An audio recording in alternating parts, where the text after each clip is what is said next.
नमस्कार, आप देख रहे हैं खबरदार। मैं हूं श्वेता सिंह। सबसे पहले खबरों को खबरदार के लेंस से देखते हैं। पहले गैंग रेप किया, फिर गर्दन तोड़ी और बोल न सके इसीलिए जुबान काटी। एक बेटी पर इतने जुल्म हुए कि उसकी सांस की डोर टूट गई। यह हाथरस का निर्भया कांड है जिसने पूरे देश को दहला दिया है और आक्रोशित किया है। इंसान की खाल में छिपे हैवान आखिर कब तक देश की बेटियों के साथ हैवानियत करते रहेंगे? करीब 8 साल पहले निर्भया कांड के बाद देश कुछ समय के लिए जागा था। ऐसा लगा था कि अब कभी दोबारा ऐसा नहीं होगा, लेकिन ये उम्मीद बार बार टूटती रही। इसीलिए आज इस खबर और इस मुद्दे की गहराई में जाना जरूरी है। हाथरस की लड़ाई भी हमारी है। आज तक सबके लिए इंसाफ की लड़ाई लड़ता आया है और आज भी ऐसा ही होगा। हाथरस की निर्भया को इंसाफ दिलाना होगा। इसके बाद सुशांत की मौत मिस्ट्री की बात करेंगे। सुशांत की मौत के कारणों पर एम्स की रिपोर्ट से कई जरूरी बातें सामने आई हैं। इस रिपोर्ट से यह साफ हुआ है कि सुशांत को जहर नहीं दिया गया। हालांकि इस रिपोर्ट में सुशांत का पोस्टमार्टम करने वाले कूपर अस्पताल के डॉक्टरों को क्लीन चिट नहीं दी गई है। इस रिपोर्ट का विश्लेषण करेंगे और आपको यह भी बताएंगे कि ड्रग्स एंगल से हो रही एनसीबी की जांच की सुई किस तरह 3 बड़े अभिनेताओं की तरफ है। इसके अलावा आपको पराली के धुएं से छुटकारा दिलाने वाले मेड इन इंडिया कैप्सूल के बारे में बताएंगे। ये पराली का अंत करने वाला हिंदुस्तानी आविष्कार है।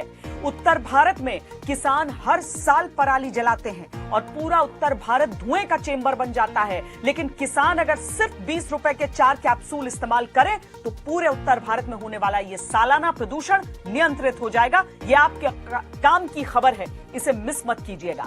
और आज वर्ल्ड हार्ट डे है।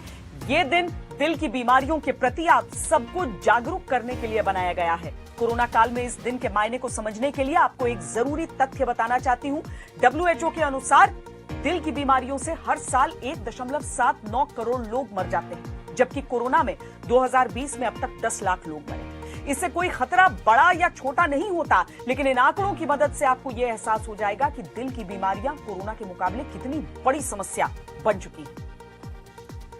हम सुशांत के लिए भी लड़ते हैं, हम हाथरस की निर्भया को भी नहीं भूलते। हर पीड़ित की आवाज आज तक है। आज इंसाफ की लड़ाई हाथरस की बहादुर बेटी के लिए है, जिसकी हॉरर स्टोरी सुनकर पूरा देश गुस्से में है। 19 साल की इस बेटी के साथ 15 दिन पहले हाथरस में गैंगरेप हुआ।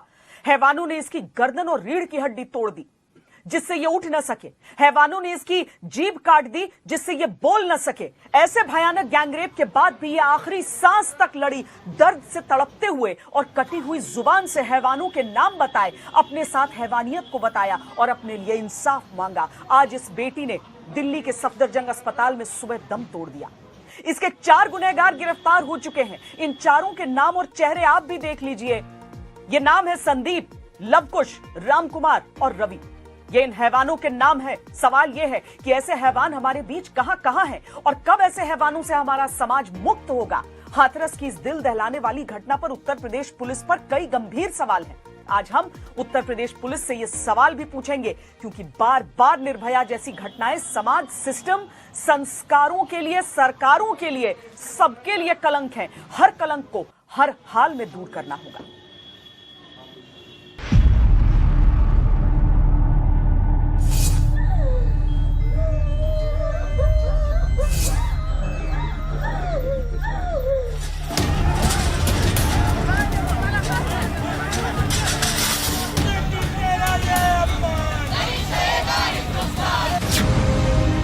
ऐसी क्रूरता जिसे सोचकर ही कांप जाएंगे। गर्दन में 3 हड्डी टूटी हुई थी यहाँ पे, और रीढ़ की हड्डी टूटी है, तो जीभ कटी हुई थी उसकी। वो सही से बोल भी नहीं पा रही। वेंटिलेटर पे तो नलकी डाल दी थी, तो उसकी वजह से और भी नहीं बोल पा रही थी, खाली इशारे कर रही थी। पहले गैंगरेप, फिर गर्दन तोड़ी और जीभ काटी। बहुत बड़ा कष्ट को दर्दनाक है जो आत्मन में से कोई आवाज़ ना निकल सकती, इतनी कष्ट को देना है। ऐसा तो हमने सपने में भी नहीं सोचा कि हमारे संग में, बिटियारी संग में अत्याचार हो। यूपी के हाथरस का निर्भया कांड दहलाता है। पहले भी उन्होंने छेड़खानी करते थे और उनका हम काम नहीं करते थे, वो हम पे प्रेशर बनाते थे, इस वजह से और हमसे ज्यादा। कितने हैवान, कितनी निर्भया और कब तक? हमें इंसाफ चाहिए सर। फांसी होना चाहिए। सजा ऐसे लोगों को जो कि कहते मेरी बेटी साथ में ऐसा अत्याचार किया है, वो ऐसे फांसी की सजा होनी चाहिए। क्योंकि मैं तो इस झेलूँगा, आगे कोई भी बेटी इस चीज़ को नहीं। एक और निर्भया, एक और बेटी, एक और जगह, वही हैवानियत, वही हैवान। गैंगरेप किया, गर्दन तोड़ी, रीढ़ की हड्डी तोड़ी, बोल न सके इसलिए जीभ काट दी। हाथरस की हॉरर स्टोरी सुनेंगे तो आप कांप जाएंगे। चोट कहाँ यहाँ गर्दन में, यहाँ चोट है, यहाँ चोट है, ये और धड़ बेकार था एकदम। हाँ, खून में लथबथ थी और ये जीभ भी कटी हुई एक साइड से। निर्भया आखिरी सांस तक अस्पताल में लड़ी थी। हाथरस की निर्भया भी 15 दिन लड़ी, लेकिन दिल्ली में आखिरकार दम तोड़ दिया। उसके साथ हुई दरिंदगी की कोई हद नहीं थी। मेरी बहन और मम्मी और मेरे भाई तीनों ये घास लेने गए थे खेत में सुबह 4:30 चारा लेने के लिए, और ये 9:30 बजे की घटना है। तो भैया मेरे एक मतलब घास खोद ली थी, एक बोझ वो लेके घर पे चले गए। मम्मी और बहन मेरी काटती रहीं। तो वहाँ के 5-6 लड़के थे ये, तो वहाँ ये पहले से इन्होंने प्लानिंग बना रखी थी। तो बाजरा खड़े थे दोनों साइड, वहाँ पे वो लोग धुके हुए थे उसमें। तो मम्मी और मेरी बहन रह गई, मम्मी थोड़ा आगे थी, बहन पीछे थी। तो बहन वहाँ पे घास काट रही, तो पीछे से आके उन लोगों ने बहन का गला दबा दिया दुपट्टे से, और वो उसको दुपट्टे से गला दबा दिया। उसकी आवाज़ नहीं निकली, वो बाजरे के अंदर खींच ले गए उसको। ये 15 दिन पहले की बात है।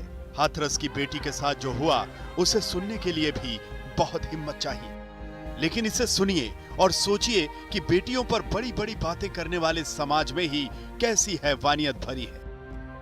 मम्मी को थोड़ी देर बाद पता चला, मम्मी आवाज़ दे रही कि लड़की कहीं कहाँ। मम्मी वापस वहीं पे आई, उसके पास देखा तो चप्पल मिली उसको, जो पानी चलता है उसमें, और कानों का कुंडल मिला था वहाँ पे। मम्मी बाजरा टूटा हुआ, तो मम्मी गई उसमें चली गई देखते हुए कि बाजरा टूटा। तो देखा तो बहन मेरी एकदम मरी हुई हालत में पड़ी थी वहाँ पे, और कपड़े भी उतरे हुए थे। उन्होंने अपने कपड़े से पर्दा करा उनका। तो वहाँ पे छोटे छोटे बच्चे खेल रहे थे, तो उनसे बोला कि बेटा घर पे जाओ, भैया को जल्दी से बता के आओ। पीड़ित को पहले उसके गांव से हाथरस लाया गया, तुरंत अलीगढ़ रेफर किया गया। मेडिकल कंडीशन बहुत खराब थी, हालत नहीं सुधरी तो दिल्ली लाया गया। लेकिन आज सुबह सफदरजंग अस्पताल में उसने दम तोड़ दिया। कितनी बार हैवानियत की ऐसी कहानी सुन चुके हैं। बहुत सिक माइंडसेट है, मुझे लगता है मानसिक रूप से सिक होंगे वो लोग। ये दिखाता है कि हमारे समाज में बहुत गिरावट आती जा रही है। ये कलंक है समाज पर, यह कलंक है कानून व्यवस्था पर। लेकिन कुछ बदलता क्यों नहीं? जब कोई निर्भया जान देती है सभी जाग जाते हैं। इसके बीच किसी को फर्क नहीं पड़ता। पुलिस ने 6 दिन बाद मुख्य आरोपियों को पकड़ा। 8 दिन तक पुलिस को गैंगरेप का पता ही नहीं था। पुलिस का डिफेंस ये है कि पहली एफआईआर में रेप की बात ही नहीं की गई थी।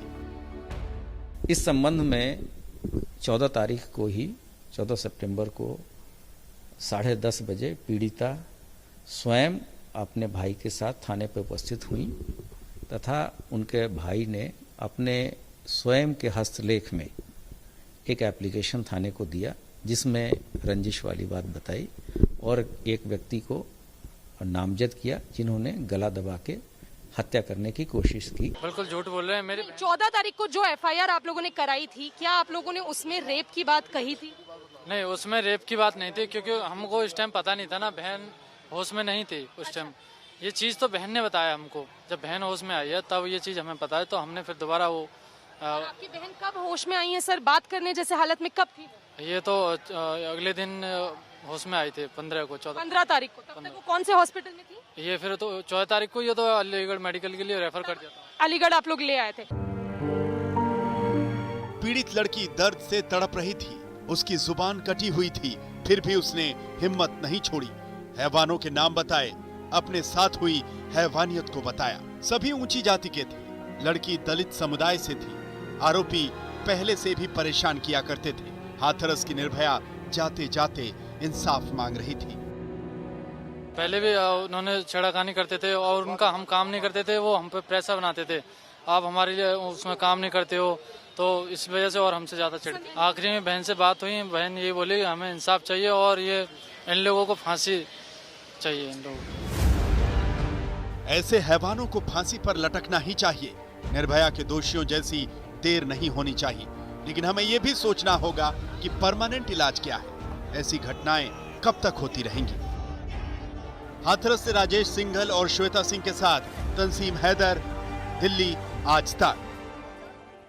हाथरस जैसी घटनाएं कानून से भरोसा तोड़ती हैं, इसीलिए लोग ऑन स्पॉट फैसले की बातें करते हैं, इसीलिए लोग हैदराबाद जैसे एनकाउंटर को सही ठहराते हैं। हाथरस के गैंगरेप केस में जाति का भी एंगल बताया जा रहा है। पीड़ित परिवार दलित समुदाय का है और आरोपी दबंग परिवारों से हैं, लेकिन जाति और धर्म कोई भी हो, ये समाज और कानून के दुश्मन हैं। इनसे हमें देश के दुश्मनों की तरह निपटना चाहिए और वैसे ही इनका हिसाब होना चाहिए। आज हमने पीड़ित परिवार से भी बात की है, उनके दर्द को समझना आसान नहीं है। उन्होंने अपनी बेटी खोई है। इस परिवार को हर हाल में इंसाफ मिलना चाहिए। हिंदुस्तान की बेटियां कब तक मोहताज रहेंगी केवल कुछ पारंपरिक श्लोकों की? हिंदुस्तान की बेटियां कब तक इंतजार करेंगी इस तरह से इंसाफ की? अब हाथरस का मामला सामने आया है। आज हाथरस की निर्भया कहा जा रहा है, लेकिन क्या सिर्फ नामों से, क्या सिर्फ विश्लेषणों से इंसाफ मिलेगा? उनके भाई इस समय हमारे साथ हैं। बॉडी आप लोगों को हैंडओवर की गई है? पोस्टमार्टम हो चुका है? नहीं, पोस्टमार्टम हो चुका है, पर बॉडी हमारी हैंडओवर नहीं की गई है। क्या आप लोगों को रिपोर्ट के बारे में कुछ बताया? कुछ नहीं बताया अभी तक। कितने दिन एफआईआर का इंतजार करना पड़ा? एफआईआर का कम से कम 8-10 दिन। क्यों, क्या कहा गया? ये प्रशासन की वो लापरवाही रही वहाँ पे। कह रहे कि जो एक दिन क्या नाम है, हमने नॉर्मली रिपोर्ट दर्ज कराई और उसके बाद फिर एक को पकड़ लेते थे, एक को छोड़ देते थे, ऐसा कर रहे थे। हमारी समाज के लोग आए वहाँ पे, उन्होंने दबाव डाला, धरना प्रदर्शन करा डीएम, एसडीएम, एसएसपी के यहाँ पे, तब उन्होंने आगे कार्रवाई करी और आरोपी को कम से कम 10 से 12 दिन में पकड़ा गया। अभी कल परसों में पकड़ा गया है। 10 से 12 दिन का समय लग गया इसमें। आरोपी को पकड़ने में क्यों एक मजाक बन जाता है कानून का? ये समझ नहीं आता। कितने साल की थी बेटी आपकी? बेटी करीब 18 साल की थी बस। किस हालत में मिली थी आप? उस बेहोशी की हालत में मिली। बहुत चोटें आई थी, बताया जा रहा है। गर्दन, गला, आंख में खून भी था। ये गला जो दबाया ना, उसकी ये हड्डी और ये यहाँ से हड्डी, ये धड़ जो है उसका काम करना छोड़ दिया, उसी धड़ काम करना बंद कर दिया था। मैं बोलना चाह रहा हूँ, घास लेने गई थी जब, पापा जी नहीं थे वहाँ, मम्मी जी थी, मम्मी जी साथ गई। उन्हें वहाँ पे वो बिना कपड़ों के मिली और उन्होंने अपना पल्लू डाला साड़ी का, उसके बाद उन्हें कपड़े पहनाए गए। तो उन्हीं में से एक जन जाके वहाँ पे हमारे जो बड़े भैया हैं उनको बताया कि आपकी बहन वहाँ पे बेहोश पड़ी है, तो वो ले गए थे सीधे थाने उठा के। जी, आप लोग लगे रहे कि बेटी को इस तरीके से कर दिया है। एफआईआर नहीं कर रहा था कोई भी? जी मैम, हाँ, वहाँ से जब बड़े भैया उठा के ले गए हैं तो उन्होंने बताया कि उन्होंने सिर्फ एफआईआर SC/ST एक्ट लगाया, अटेम्प्ट टू मर्डर, क्योंकि उस टाइम वो बहुत ज़्यादा होपलेस थे और ना उनकी समझ में कुछ आ रहा था। उन्होंने खुद ऑटो बुक किया अपनी तरफ से पैसों से, ना उन्होंने, पुलिस वालों ने भी एम्बुलेंस नहीं मंगाई, जबकि वहाँ पे ज़मीन पे लिटा दिया था दीदी को। तो उन्होंने साफ साफ बोल दिया कि इन्हें यहाँ से बड़ी थी वो। जी, उन्होंने साफ साफ बोल दिया कि यहाँ से उठा के ले जाओ, ये बहाने बना के लेटी हुई हैं पुलिस कर्मियों ने। बहाने बनाने की बात की? जी, ऐसा बोला था उन्होंने। जबकि खून था, सब नजर आ रहा था। जी। और दूसरी बात, जो हमारे उल्टी भी हुई है, 3-4 बागला हॉस्पिटल में 3-4 खून की उल्टी भी हुई है। 10-15 दिन तक तो ब्लीडिंग रुकी भी नहीं। 10-15 दिन तक ब्लीडिंग रुकी नहीं थी। और दूसरी बात, जो 14 तारीख से 22 तारीख के बाद उन्हें अच्छा इलाज मिलना चालू हुआ, 22 तारीख के बाद, तब जाके उनकी 22 तारीख के बाद ही मेडिकल रिपोर्ट की गई है। 14 तारीख से 22 तारीख तक कोई अच्छा इलाज नहीं दिया, नॉर्मल वार्ड में ऐसे डाल रखा था उन्हें और बहुत ही ज़्यादा लापरवाही बढ़ती जा रही थी। ग्लूकोज की बोतलें चली और नॉर्मल दवाई इलाज, बस यही सब कर रहे थे वो लोग। जो लोग हैं अब जाकर पकड़े गए हैं, अब जाकर 4 को पकड़ा है। जी, इंसाफ की उम्मीद है आप लोगों को जिस तरह से जितनी थी? हमें उत्तर प्रदेश सरकार से बिल्कुल भी नहीं है, क्योंकि अभी तक ना तो बीजेपी सरकार का किसी ने कुछ बोला है, ना योगी जी ने इस बात पे कुछ भी बोला है। क्या चाहते हैं आप लोग? यहाँ धरने पर बैठे हैं अभी। हमें तो न्याय चाहिए। न्याय में क्या चाहिए? हमें फांसी चाहिए। जैसे मेरी बेटी की जान गई है, बहुत सी घनघोर कागज अपराध और दिल्ली में एक बहुत ज़्यादा है। जैसे मेरी बेटी के संग में अत्याचार हुआ है, उसी तरह उसको फांसी चाहिए। क्या ऐसी बर्बरता पे ही हमारी आत्मा झकझोरी जाएगी? हर बार यही सवाल उठता है, लेकिन क्यों नहीं इंसाफ हो? हमारे 3 संवाददाता इस समय हमारे साथ जुड़ रहे हैं। हाथरस से चित्रा त्रिपाठी हमारे साथ हैं, हाथरस में ही जो पुलिस थाना है वहां पर जिस पर तमाम इल्जाम लग रहे हैं, वहां से अभिषेक आनंद है, और साथ ही दिल्ली में सफदरजंग जहां पर बहुत धरना प्रदर्शन भी हमने देखा, वहां से तंसीम हैदर इस समय हमारे साथ है। लेकिन चित्रा ये बताइए कि वहां पर पहुंचकर, घटनास्थल पर देखकर आपको पुलिस की थ्योरी में कितने छेद नजर आ रहे हैं? झूठ बोल रही है श्वेता, पुलिस झूठ बोल रही है पूरे मामले पर।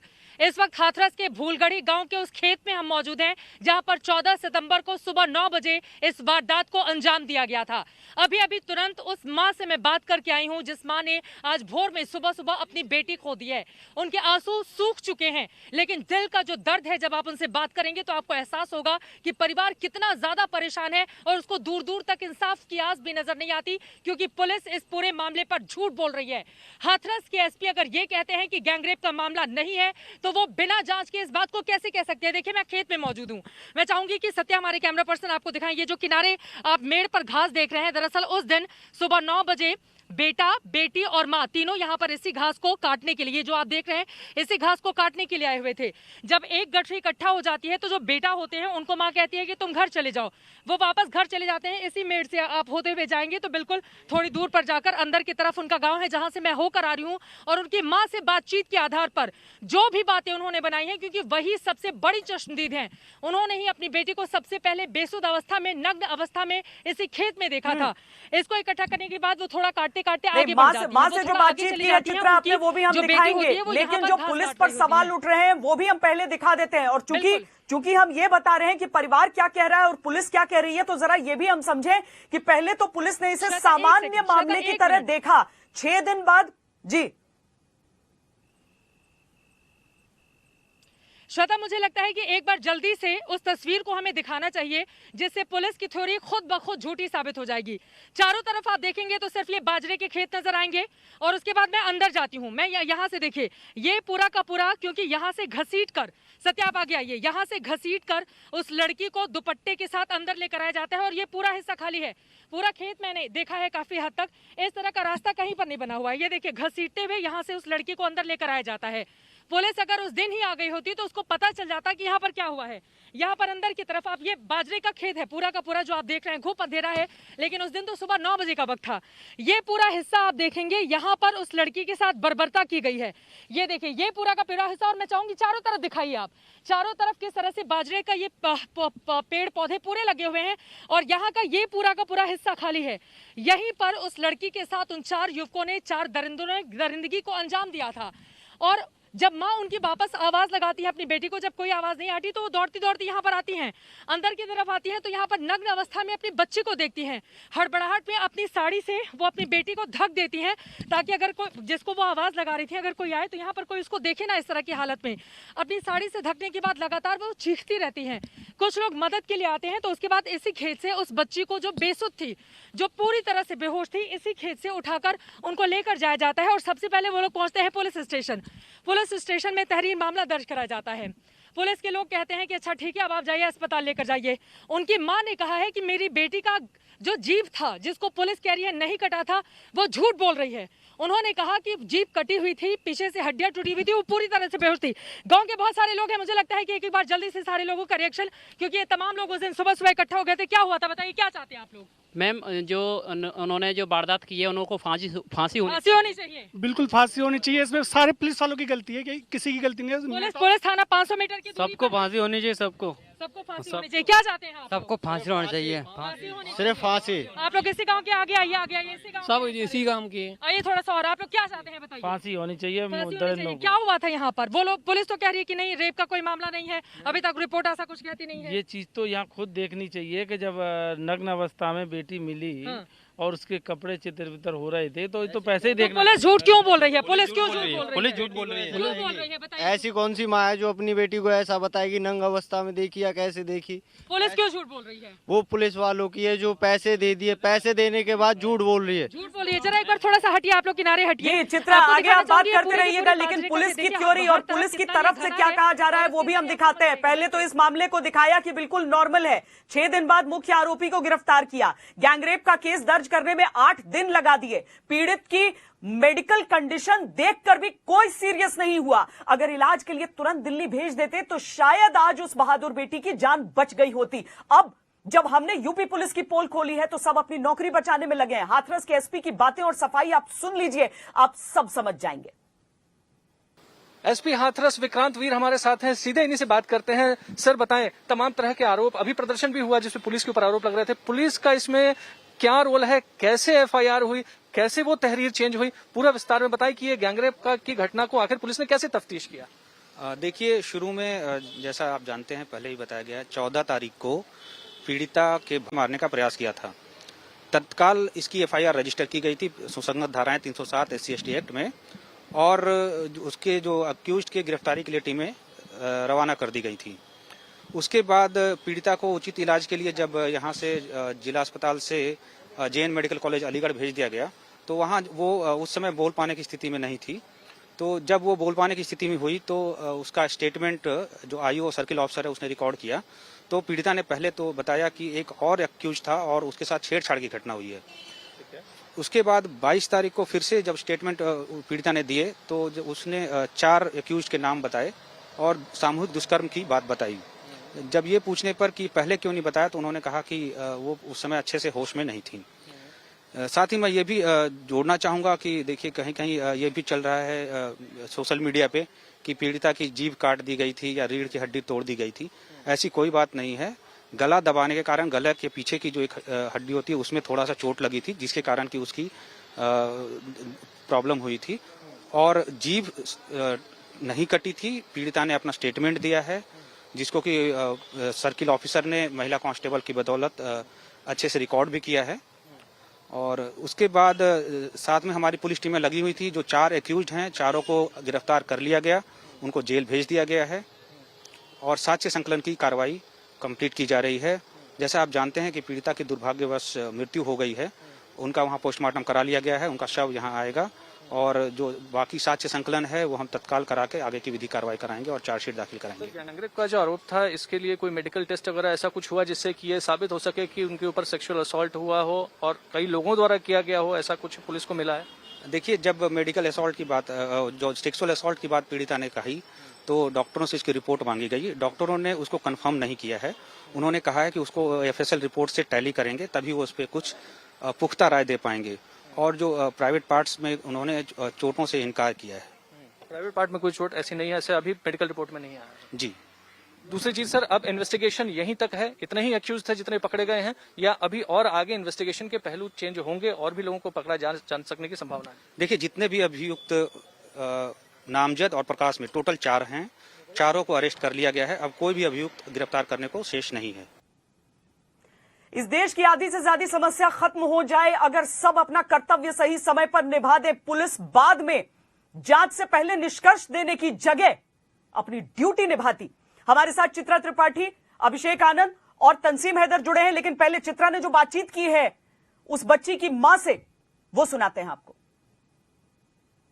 जिस तरह से पूरा देश इंसाफ चाह रहा है, मां भी चाह रही है कि जितने लोगों को पकड़ा गया है उनके खिलाफ कड़ी से कड़ी कार्रवाई हो, ताकि वो नजीर बने और जैसा इनकी बेटी के साथ हुआ वैसा किसी और के साथ ना हो। उनसे हम बातचीत करते हैं। क्या हुआ था उस दिन, बताइए आप। मैं घास लेने गई, मेरा बेटा, हाँ बताइए। घास लेने गई, एक गठरी तय हो गई। मेरे बेटा घर डाल लिया जाके, मेरे बेटा डालने आया घर पे। मेरी लड़की बोली कि मम्मी थोड़ी सी घास और काट लो, थोड़ी सी। तो मेरे बेटा थोड़ी सी कटाई पड़ी है, नहीं मम्मी अभी तो थोड़ी है। तो मैं काटने लग गई, मेरी ऐसा तो ना कट रही, तो बेटा ऐसा कर तू जाए खिट्टी कर ले। तो मैंने थोड़ी दूर काट के मैं वापस ना लौट पाई। ऐसे लड़की मतलब आपने गठरी बनाई थी, एक गठरी लेके आपका बेटा वापस आ गया और जो दूसरी गठरी घास की थी वो आप और बेटी मिलके इकट्ठा कर रही थी। तब तक घास काटते काटते आप आगे चली गई थी। उसके बाद क्या हुआ? आगे चली गई, मेरी लड़की जो नहर के घास भर रही, भरा में घास भर रही। मेरी बेटा तू रख ले घास जाकू। हाँ। तो पीछे ते आए दुपट्टा की चुन्नी ते गले तक खींच कस के बाजरा में खींच ले गए। फिर मैं ढूंढती नहीं फिर से एक सेकंड इनको बोलने दीजिए। आप ये कह रही हैं कि आप जब घास काटते काटते आगे चली गई, आपकी बेटी पीछे रह गई, उसके गले में दुपट्टा था, दुपट्टे से खींच के ये चारों लोग उसको खेत में लेकर गए। उसके बाद क्या हुआ? क्या मेरी लड़की बुरा हाल किया मेरी लड़की का। जब आपने देखा उनको बेसुध थी, बेहोश थी? बेहोश बिल्कुल, मुझे कुछ होश नहीं था। शरीर पर निशान भी थे क्या उनके? है। खून भी खून खून, जीभ कट रही, बहुत सारी जीभ कटा हुआ था। पुलिस कह रही है कि जीभ नहीं कटा था। कटी हुई, एक सेकंड, जीभ कटी हुई, खून की उल्टी होती गई और सारे कपड़े खराब हो गए लड़की के।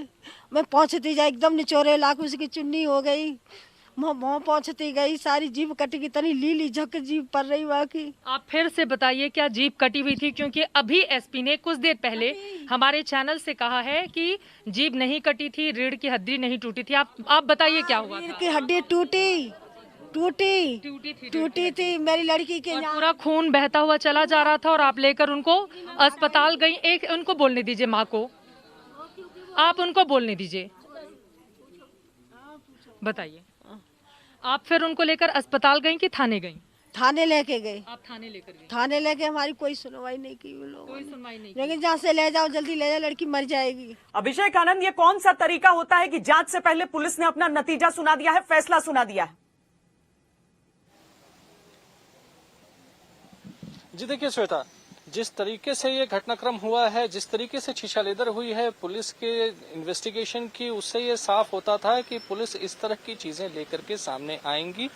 तमाम धाराएं, जो सख्त धाराएं हैं, वो शायद इसमें कम हो जाएं, लेकिन चेहरा कहाँ छुपाएंगे?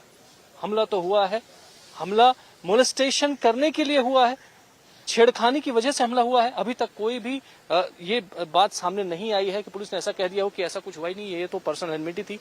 ऐसा हुआ है, इस वजह से हुआ है पुलिस जो है बस बहाने पे बहाना बना रही है। लेकिन इस बार परिवार अकेला नहीं है अपनी लड़ाई में। धीरे धीरे हिंदुस्तान को एक होकर खड़ा होना होगा उनकी इस लड़ाई में, क्योंकि एक छोटी सी बच्ची ने अपना दम तोड़ा है उस बर्बरता के सामने।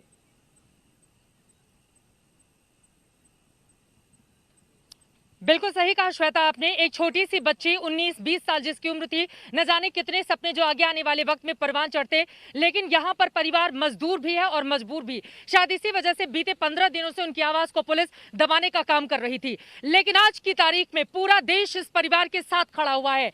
आज की तारीख में आज तक लगातार आवाज बुलंद कर रहा है और हमारी कोशिश श्वेता तब तक जारी रहेगी जब तक परिवार को इंसाफ नहीं मिल जाता। इस देश में, इस राज्य में, किसी भी शहर में या किसी भी गाँव में ऐसा नहीं होना चाहिए कि सुबह दिन दहाड़े आप रेप की वारदात को अंजाम देते हैं और आप खुलेआम घूमते रहते हैं। पुलिस पूरे मामले से पल्ला झाड़ती है। इस पूरे मामले में हमने यही देखा और अभी जो एसपी की, आप सोचिए, एक मां पूरी की पूरी कहानी को बयां कर रही हैं। श्वेता, आपने उनके पिता और भाई से सफदरजंग अस्पताल के बाहर बातचीत की। उन लोगों ने भी बिल्कुल वही बातें कही जो यहाँ पर एक मां कह रही है। दोनों की बातों को जोड़ेंगे तो दोनों की बातें बिल्कुल एक रेखा की तरह है। कोई भी इधर उधर बातें नहीं कर रहा है। लेकिन यहाँ पर एसपी साहब 500 मीटर की दूरी पर यहाँ पर थाना है और लोग आते नहीं यहाँ पर कि देखिए कि बच्ची के साथ क्या हुआ था। इस खेत में उसके साथ इतनी बर्बरता की जाती है सिर्फ वो इसलिए क्योंकि गरीब घर की है, इसलिए आप उससे इस तरह का बर्ताव करते हैं। पुलिस वालों को शर्म आनी चाहिए और इस एसपी को समझना चाहिए कि अगर किसी ने अपनी बेटी को खोया है तो उस परिवार के साथ संवेदनशीलता के साथ पेश आए, ना कि ये कहें कि ना रेप हुआ, ना ये हुआ, ना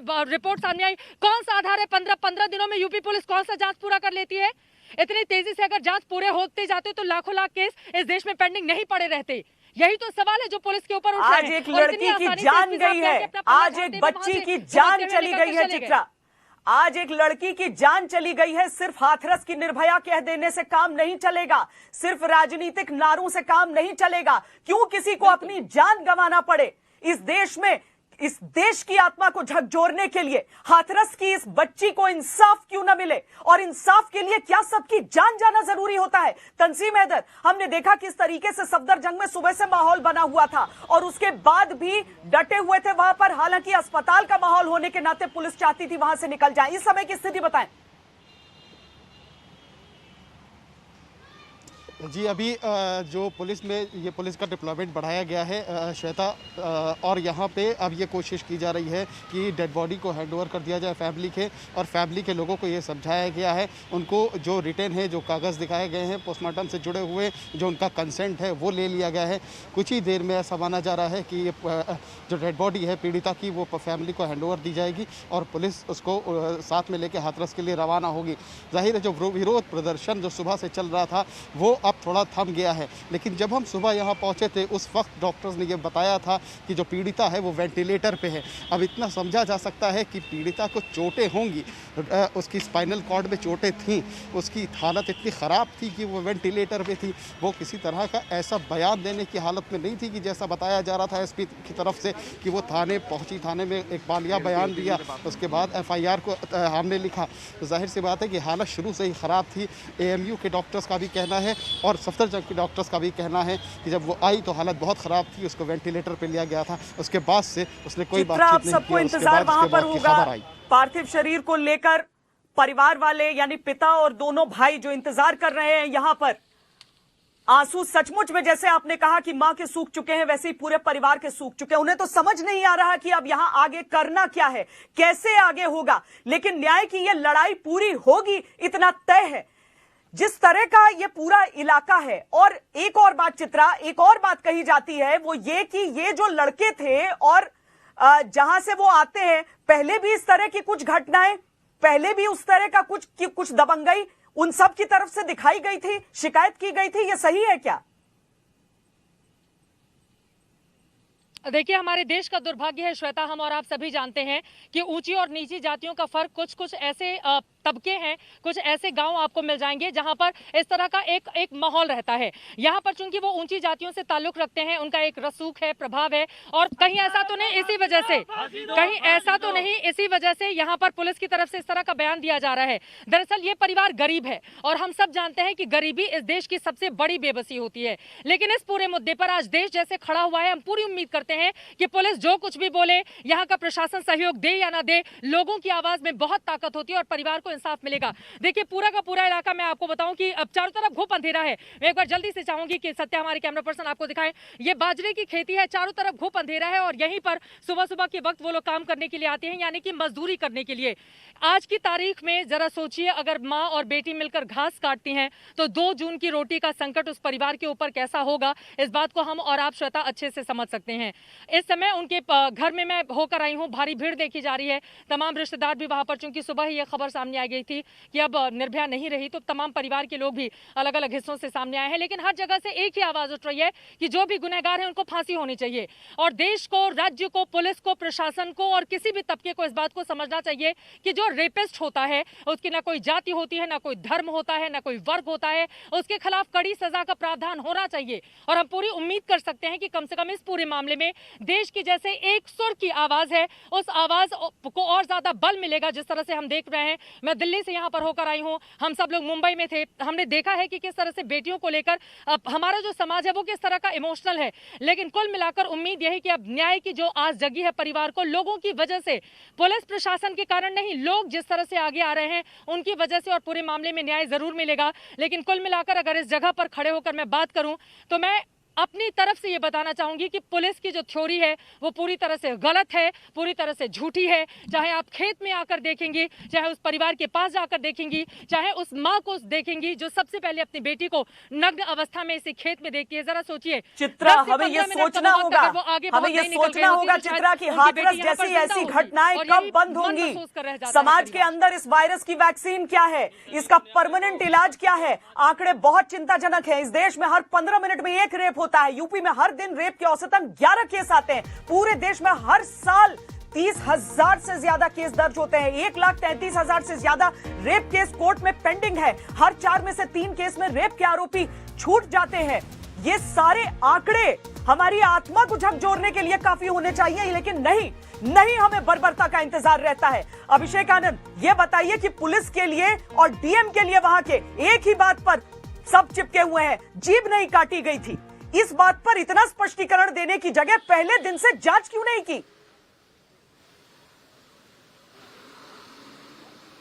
जी बिल्कुल श्वेता, पहले दिन से जो जांच हुई है पुलिस की, जिस तरह से परिवार का आरोप है उसको पुलिस ने नकारना शुरू कर दिया है। पहले दिन पुलिस ने कहा है कि जो एफआईआर लॉन्च की गई थी वो उनके भाई के लिखित कंप्लेंट पे की गई थी क्योंकि वो बोलने की हालत में नहीं थे। फिर पुलिस का ये कहना है कि 19 तारीख को उन्होंने जो स्टेटमेंट लिया उस दिन 2 ही विक्टिम बताए गए थे, फिर 22 तारीख को 4 विक्टिम बताए गए। तो कुल मिलाकर के जिस तरह की घटना हुई है, थाने से मैं आपको दिखाना चाहूंगा, इसी डायरेक्शन में चित्रा यहाँ से 500 मीटर दूर खड़ी है। मात्र 500 मीटर दूरी है। मुख्य सड़क है ये चंदपा थाने की मुख्य सड़क है, इस थाने के बाहर, और यहाँ से मात्र 500 मीटर दूर पर चित्रा खड़ी है जहां पर वो घटना स्थल है। इस तरह की घटना जब होती है तो सवाल उठना लाजमी है कि पुलिस स्टेशन से चंद कदमों की दूरी पर अगर कोई दरिंदा खेत में घूम रहा है, उसको जरा सा भी डर नहीं है, जरा सा भी भय नहीं है, कानून व्यवस्था का जरा सा भी दिल में एक बार ख्याल नहीं आया कि मात्र पुलिस स्टेशन से चंद कदमों की दूरी पर वो ऐसा करने जा रहा है, सवाल उठना लाजमी है। लॉ एंड ऑर्डर पर सवाल उठना लाजमी है। डर नहीं है या संरक्षण है चित्रा, ये भी सवाल लोगों के मन में उठ जाता है। अभिषेक आनंद कह रहे हैं कि 500 मीटर की दूरी पर है, पुलिस थाने से 500 मीटर की दूरी पर, लेकिन डर नहीं है उन अपराधियों के मन में। एक बार नहीं सोचा कि दिन का उजाला है, लोग देख सकते हैं, किसी का डर नहीं है या फिर संरक्षण भी है? बताइए, इस बात से इनकार कर रहे हैं बार बार कि जीभ कटी कि नहीं, बलात्कार हुआ या नहीं, एक बच्ची की जान चली गई है, ये किसी को नजर नहीं आ रहा है, सिर्फ अपनी अपनी दलीलें देने में लगे हुए हैं। पुलिस वालों को अगर जरा भी शर्म होती तो कम से कम जिस हालत में लेकर उस बच्ची को यहां से परिवार थाने तक गया था, उसकी हालत को देखकर आज इस तरह का गैर जिम्मेदाराना बयान यहां के एसपी की ओर से नहीं की जाती। जो सवाल आपने पूछा है, मुझे लगता है लोगों से, पुलिस फिर पूरे मामले में क्यों कह रही है कि नहीं जेब नहीं कटी थी, ये नहीं हुआ था, क्यों कह रही है? संरक्षण है किसी को? पुलिस को कोई रोक रहा है? हाँ, रोक रहा है कोई, इसीलिए तो रोक रहा है। आपको भी लगता है कोई पहले से दबाव उनके ऊपर ऑलरेडी कोई दबाव है उनके ऊपर दबाव दिया गया है और सारा कुछ जितना भी है और सारा काम होने नहीं दिया। उस लड़की का हाथरस में पुलिस वाला हाथरस तक गया, पूरे अलीगढ़ तक। यहाँ पर पुलिस वाले कब आए थे? घटनास्थल पे कब आए थे पुलिस वाले? कोई जानकारी है आप लोगों को? नहीं, इस स्थान में आप यहाँ पे नहीं आए थे। वो यहाँ पर पुलिस वाले एक भी बार आके नहीं चेक किए हैं? आपको पूरी जिम्मेदारी थी? जाके रिपोर्ट लिखाई थी, उन्होंने सुनवाई नहीं की। उसके बाद जाकर रिपोर्ट लिखाई, फिर उन्होंने कहा कि खेत से मेरी बच्ची बेसुध अवस्था में आई है, तो क्या पुलिस वाले यहाँ पर आकर नहीं देखते हैं? 100 नंबर फोन किया उसके बाद में 100 नंबर पुलिस वाले यहाँ पर नहीं आकर? पुलिस वाले बिल्कुल नहीं आए। और क्या इसका मरने का इंतजार कर रही थे? क्या पूरी सरकार मरने का इंतजार कर रही थी? जब फांसी देंगे इस दोषियों को, उसी दिन फांसी दे देनी चाहिए थी। मतलब नाम सामने आ गया था, उसके बावजूद भी पकड़ में नहीं मना कर दिया था। मना कर दिया। देखिए, एक बहुत बड़ी तादाद है गांव के लोग दरअसल यहाँ पर मेरे साथ आए हुए हैं। ये सब लोग चाहते हैं कि उस परिवार को इंसाफ मिले, उस बच्ची को इंसाफ मिले, क्योंकि इनके भी घर में छोटी छोटी बेटियां हैं, जो महिलाएं हैं, वो सब चाहती हैं इंसाफ मिले। और हर घर में देखिए, बिना बेटियों के परिवार अधूरा होता है। अगर बेटियों को लेकर इस तरह की बर्बरता हमारे समाज का हिस्सा होगी तो उनके साथ जिन्होंने इस तरह की हैवानियत की है, बिल्कुल वैसा ही सुलूक होना चाहिए जैसा कि यहाँ से आवाज उठ रही है। आपको बता दें, घर से लेकर खेत तक हर जगह लोग चाह रहे हैं कि जो भी गुनहगार हैं इस पूरे मामले में उन्हें फांसी की सजा हो। लेकिन सबसे ज्यादा सवालों के घेरे में यहाँ की पुलिस है। पूरे मामले को दबाने की कोशिश की गई है और आज इतना गैर जिम्मेदाराना रवैया, जब उस लड़की की मौत हो जाती है दिल्ली में, तो यहाँ के एसपी कहते हैं कि जीभ नहीं काटी गई, एक व्यक्ति मर जाता है और उसके बाद इस तरह की बातें वो कहते हैं। इतना गैर, अब सवाल उनसे ये पूछा जाना चाहिए, आपके ऊपर क्या दबाव है? क्या कोई राजनीतिक दबाव आपके ऊपर है? आप खुद से इस तरह की थ्योरी क्यों गढ़ रहे हैं? क्या पुलिस वाले इतने ज्यादा सक्रिय हो गए कि 15 दिनों में गांव में, किसी कस्बे में, चित्रा, किसी गांव में, किसी कस्बे में, किसी शहर में कहीं पर भी ऐसी बर्बरता की, ऐसी कोताही की, अपराधियों को ऐसे संरक्षण की, इस तरह के खौफ की इजाजत नहीं दी जा सकती है। देश चाहता है न्याय तुरंत मिले और इसकी चाहत और उम्मीद सभी को करनी चाहिए, लेकिन क्या प्रक्रिया होती है? न्याय कानून की किताब के दायरे से बाहर होकर नहीं हो सकता। बावजूद इसके पिछले साल दिसंबर में जब हैदराबाद गैंगरेप के मामले में 4 आरोपी क्राइम सीन पर ले जाकर कथित एनकाउंटर में मार दिए गए, तो इस पर समाज की प्रतिक्रिया हैरान करने वाली थी। इसे फैसला ऑन द स्पॉट कह के समर्थन करने वालों की कमी नहीं थी। यह व्यवस्था के प्रति अविश्वास था, एक ऐसा अविश्वास जिसमें रूल बुक की जगह नहीं। ऐसी स्थिति किसी भी समाज के लिए सही नहीं। लेकिन रेप के मामलों को लेकर व्यवस्था ने कितना निराश किया है, यह इसका सबूत है। जब 2 तस्वीरें हमारे सामने होती हैं, तब उससे सच्चाई सामने आती है।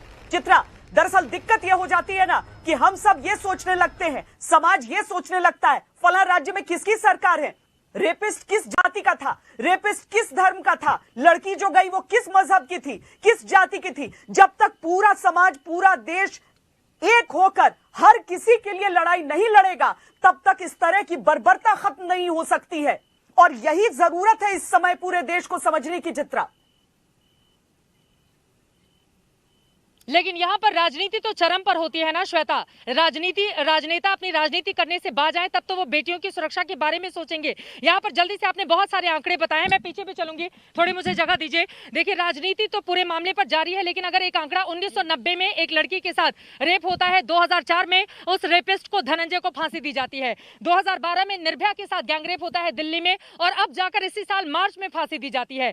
जब मार्च में आधी रात को हम सब लोग खुद ही एंकरिंग कर रहे थे, उम्मीद की जा रही थी कि कम से कम ये जो फांसी की सजा हुई है इसको देखकर लोग सबक सीखेंगे, डर का माहौल होगा और बेटियों को लेकर समाज के रवैये में बदलाव आएगा, खासतौर से उन हैवानों में जिनके दिमाग में हैवानियत भरी रहती है। लेकिन बदला क्या, इसी मार्च में 4 लोगों को फांसी की सजा दिल्ली में दी गई है। और अभी देखिए, अभी तो सितंबर है, अक्टूबर, अभी ये 3-4 महीने बाकी है, तब तक एक और मामला सामने आता है और वो लड़की 15 दिनों तक लगातार अपनी जिंदगी के लिए संघर्ष करती है।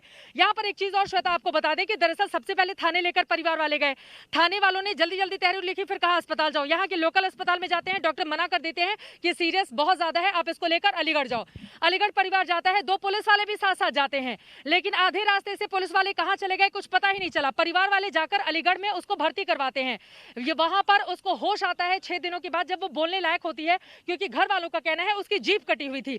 जब अपने घर वालों को नाम लेकर, अपनी माँ के सामने नाम लेकर, क्योंकि ये जो लड़के हैं वो उसी के घर के पास के हैं, ये जो लड़के हैं आप उनको पड़ोसी कह सकती हैं, ये जो लड़के हैं उनके साथ हो सकता है कि बचपन में उसने खेला कूदा हो, क्योंकि बिल्कुल घर सटा हुआ है, मैं उधर ही से होकर आ रही हूँ। उन लड़कों का नाम लेकर अपनी माँ को बताती है कि ये 4 लड़के हैं, उन लोगों ने मेरे साथ ये किया। उसके बाद वहां पर पुलिस आती है, बहुत बाद में पुलिस आती है 22 तारीख के बाद, और फिर वहां पर उस लड़की का बयान दर्ज होता है।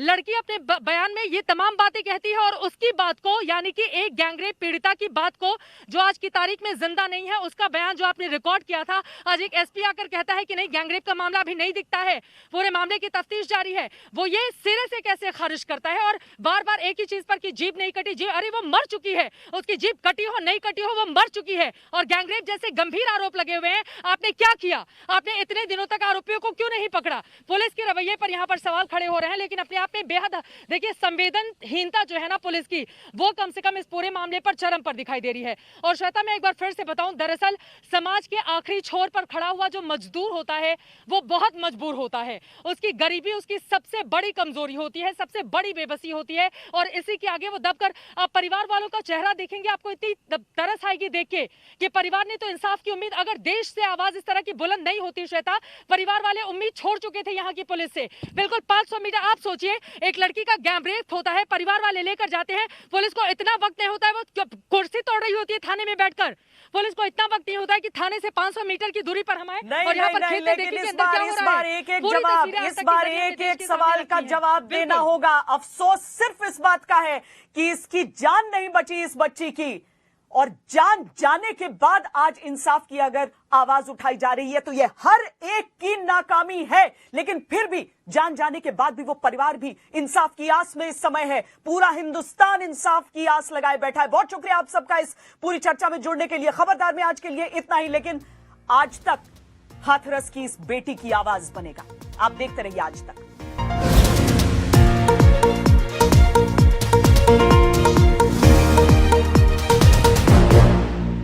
नमस्कार, मैं हूं अंजना ओम कश्यप। हमें उम्मीद है ये वीडियो आपको पसंद आया होगा।